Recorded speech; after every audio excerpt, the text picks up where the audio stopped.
नमस्कार, आकाशवाणी से प्रस्तुत है समाचार प्रभात।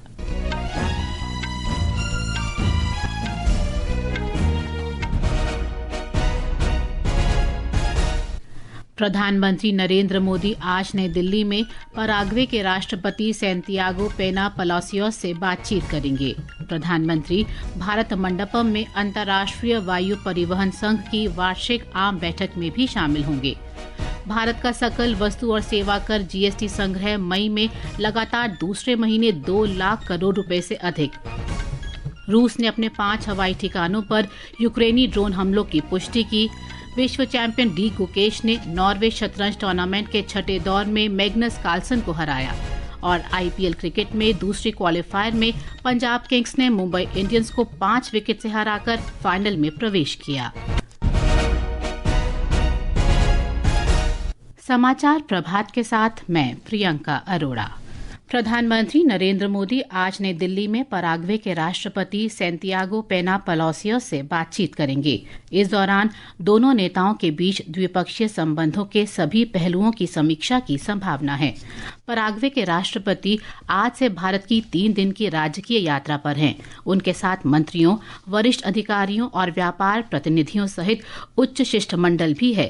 राष्ट्रपति पलासियोस की ये पहली जबकि पराग्वे के किसी राष्ट्रपति की ये दूसरी भारत यात्रा है।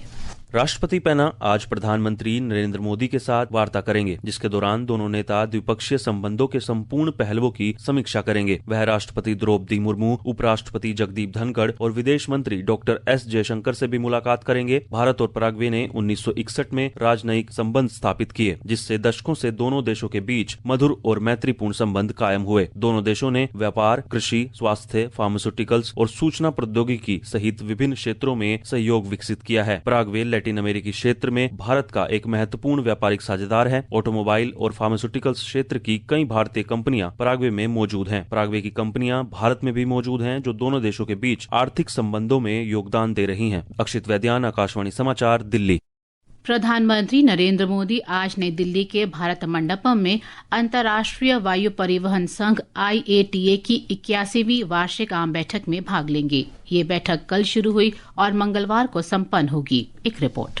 अंतर्राष्ट्रीय वायु परिवहन शिखर सम्मेलन विमानन उद्योग के समक्ष आने वाले प्रमुख मुद्दों पर ध्यान केंद्रित करेगा। इनमें विमानन उद्योग की अर्थव्यवस्था, हवाई संपर्क, ऊर्जा सुरक्षा, सतत विमानन ईंधन उत्पादन, कार्बन डाइऑक्साइड उत्सर्जन कम करने के प्रयासों के लिए वित्त पोषण और नवाचार इत्यादि शामिल हैं। प्रधानमंत्री कार्यालय के बयान में कहा गया है कि इस कार्यक्रम के दौरान दुनिया भर के नेता विमानन क्षेत्र में भारत की उल्लेखनीय प्रगति और देश के सामाजिक आर्थिक विकास में योगदान के साक्षी बनेंगे। IATA की पिछली वार्षिक आम बैठक 42 साल पहले 1983 में आयोजित हुई थी। प्रिया की रिपोर्ट के साथ समाचार कक्ष से मृगनयनी पांडे।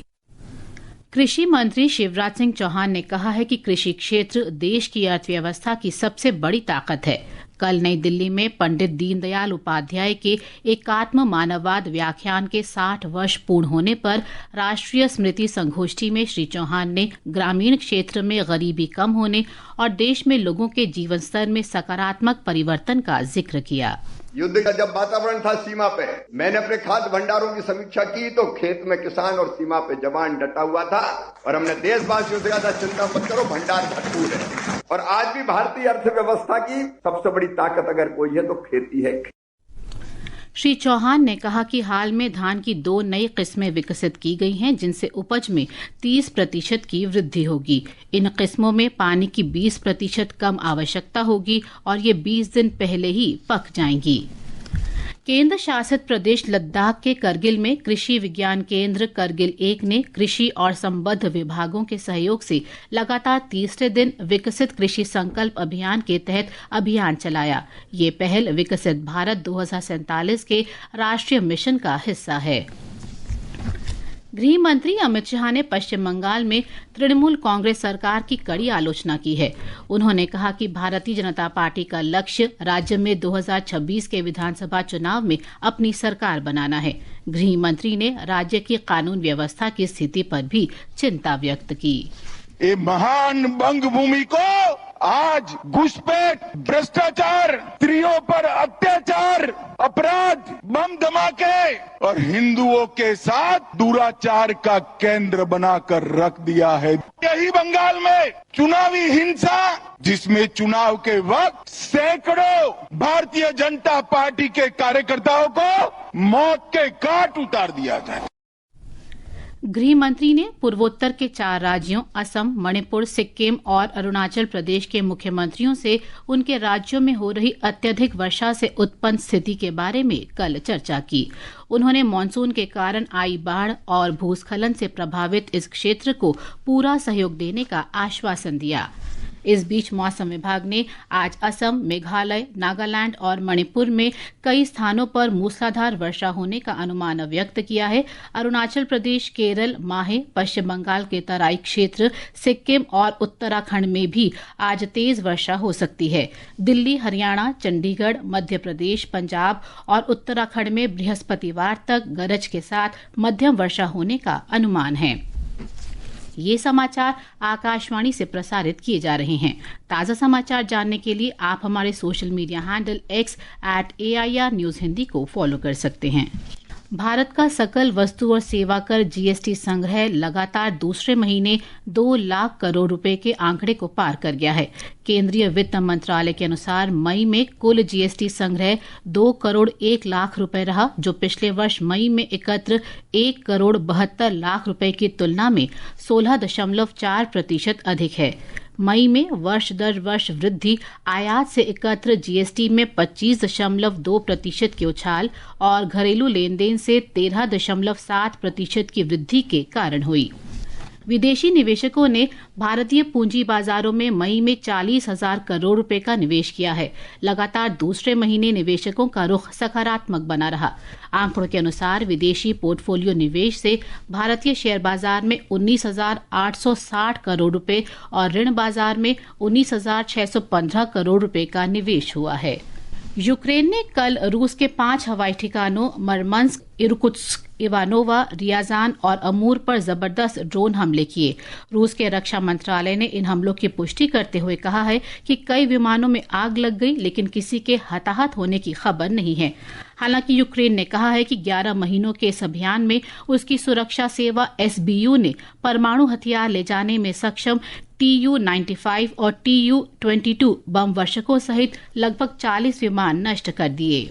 चंडीगढ़ में लोग ऑपरेशन सिंदूर के नायकों और पहलगाम में बर्बर आतंकी हमले में मारे गए निर्दोष लोगों की याद और कृतज्ञता में एकजुट हुए। कल शाम चंडीगढ़ में लोगों, शहीदों के परिवारों और अन्य लोगों ने सिंदूर का संदेश न भूलेंगे न माफ करेंगे शीर्षक से श्रद्धांजलि सभा का आयोजन करके राष्ट्रीय एकजुटता की शांतिपूर्ण अभिव्यक्ति की। ऑपरेशन सिंदूर की सफलता के उत्सव के बीच राष्ट्र भारतीय सैनिकों की वीरता को नमन कर रहा है। सशस्त्र बलों के शौर्य की स्मृति में आकाशवाणी समाचार विशेष श्रृंखला का प्रसारण कर रहा है।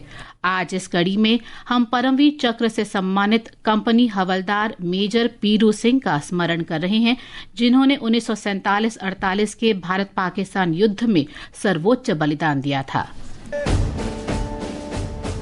1918 में राजस्थान में जन्मे कंपनी हवलदार मेजर पीरू सिंह 1936 में 6 राजपुताना राइफल्स में भर्ती हुए। जुलाई 1948 में जम्मू कश्मीर के टिथवाल सेक्टर में एक सैन्य अभियान के दौरान उनकी कंपनी को दुश्मन द्वारा मजबूत तरीके से सुरक्षित एक पहाड़ी चोटी पर नियंत्रण करने का जिम्मा सौंपा गया। कंपनी हवलदार मेजर पीरू सिंह संकरे रास्ते से आगे बढ़ रहे थे, तभी उनकी टुकड़ी को दुश्मन की भारी गोलाबारी का सामना करना पड़ा, जिससे उनकी टुकड़ी को बड़ा नुकसान पहुंचा। जब उनके अधिकांश साथी या तो शहीद हो चुके थे या घायल हो गए थे, तब कंपनी हवलदार मेजर पीरू सिंह अकेले ही दुश्मनों के खिलाफ डटे रहे। ग्रेनेड के छर्रे लगने से घायल होने के बावजूद उन्होंने अपनी स्टेन गन से दुश्मन की मीडियम मशीन गन टीम को तबाह कर उस मोर्चे पर कब्जा किया। खून से लथपथ हो जाने के बावजूद भी उन्होंने दुश्मन पर लगातार हमला जारी रखा। जब उनकी गोलियां खत्म हो गयीं, तो उन्होंने ग्रेनेड फेंके और एक खाई से दूसरी खाई में जाकर दुश्मन सैनिकों को संगीन से मार गिराया। लगातार दुश्मन को मुंह तोड़ जवाब दे रहे कंपनी हवलदार मेजर पीरू सिंह जब दुश्मन की एक अन्य चौकी पर हमला कर रहे थे तभी उनके सिर में गोली लग गई, लेकिन अंतिम क्षणों में भी उन्होंने एक ग्रेनेड दुश्मन की खाई में फेंक दिया। कंपनी हवलदार मेजर पीरू सिंह का यह अद्वितीय साहस और अटूट संकल्प वीरता की एक मिसाल बना और उन्हें मरणोपरांत परमवीर चक्र से सम्मानित किया गया। सकलैन अख्तर, आकाशवाणी समाचार, दिल्ली। सरकार 5 वर्ष के अंतराल के बाद नाथूला के रास्ते कैलाश मानसरोवर यात्रा फिर शुरू करने के लिए तैयार है। तीर्थयात्रियों का पहला जत्था 15 जून को गंगटोक पहुंचेगा।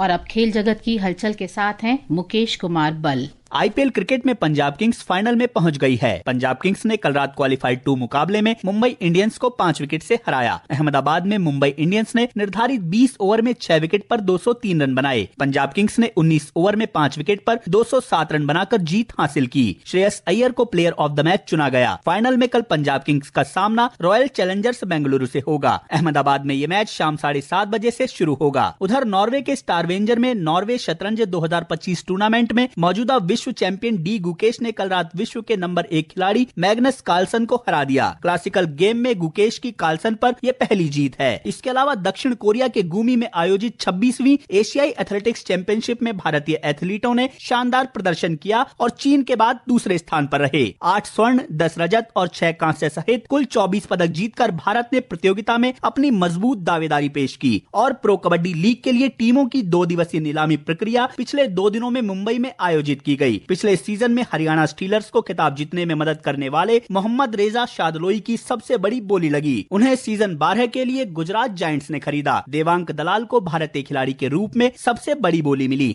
आकाशवाणी के समाचार सेवा प्रभाग के साप्ताहिक फोन इन कार्यक्रम पब्लिक स्पीक में आज रात 9:30 बजे डिजिटल कॉमर्स में उपभोक्ता संरक्षण पर परिचर्चा प्रसारित की जाएगी। इसमें उपभोक्ता कानून, अधिकार और सुरक्षा विशेषज्ञ तथा कार्यकर्ता पुष्पा गिरिमाजी भाग लेंगी। श्रोता टेलीफोन नंबर 011-2342-1050 और 011-2331-4444 पर फोन कर सवाल पूछ सकते हैं। और अब समाचार पत्रों की सुर्खियों के साथ हैं रवि कपूर। धन्यवाद प्रियंका। अर्थव्यवस्था को जीएसटी का बूस्टर डोज, लगातार दूसरे महीने जीएसटी संग्रह 2 लाख करोड़ पार होने को दैनिक जागरण और अमर उजाला ने प्रमुखता दी है। जनसत्ता का कहना है महंगाई के 4% के लक्ष्य से नीचे बने रहने के कारण भारतीय रिजर्व बैंक लगातार तीसरी बार ब्याज दरों में 0.25% की कटौती कर सकता है। पत्र के अनुसार इससे अमेरिका के आयात शुल्क बढ़ाने से उत्पन्न वैश्विक अनिश्चितता के बीच वृद्धि को बढ़ावा मिलेगा। यूक्रेन द्वारा रूस के 41 विमान तबाह किए जाने को दैनिक भास्कर सहित कई अखबारों ने पहले पन्ने पर दिया है। पत्र ने लिखा है रूस ने 472 ड्रोन और 7 मिसाइलें दागी, 12 यूक्रेनी सैनिक मरे। हिंदुस्तान की सुर्खी है परमाणु विकिरण से बचाएगी स्वदेशी एंटीडोट, डीआरडीओ प्रयोगशाला ने विकसित किया, दवा नियामक ने भी मंजूरी दी, विदेश पर निर्भरता होगी कम। राजस्थान पत्रिका ने सराहनीय पहल शीर्षक से लिखा है तमिलनाडु में आंगनवाड़ी की शिक्षिका जैलानी ने मोबाइल की लत से उबार कर लौटाया कई मासूमों का बचपन, गायन शैली में समझाती हैं पाठ, अभिभावकों के चेहरे भी खिले। और अंत में मुख्य समाचार एक बार फिर। प्रधानमंत्री नरेंद्र मोदी आज नई दिल्ली में पराग्वे के राष्ट्रपति सैंटियागो पेना पलोसियोस से बातचीत करेंगे। प्रधानमंत्री भारत मंडपम में अंतर्राष्ट्रीय वायु परिवहन संघ की वार्षिक आम बैठक में भी शामिल होंगे। भारत का सकल वस्तु और सेवा कर जीएसटी संग्रह मई में लगातार दूसरे महीने 2 लाख करोड़ रुपए से अधिक। रूस ने अपने 5 हवाई ठिकानों पर यूक्रेनी ड्रोन हमलों की पुष्टि की। विश्व चैंपियन डी गुकेश ने नॉर्वे शतरंज टूर्नामेंट के 6ठे दौर में मैग्नस कार्लसन को हराया। और आईपीएल क्रिकेट में दूसरे क्वालिफायर में पंजाब किंग्स ने मुंबई इंडियंस को 5 विकेट से हराकर फाइनल में प्रवेश किया। इसके साथ ही समाचार प्रभात का ये अंक समाप्त हुआ। नमस्कार।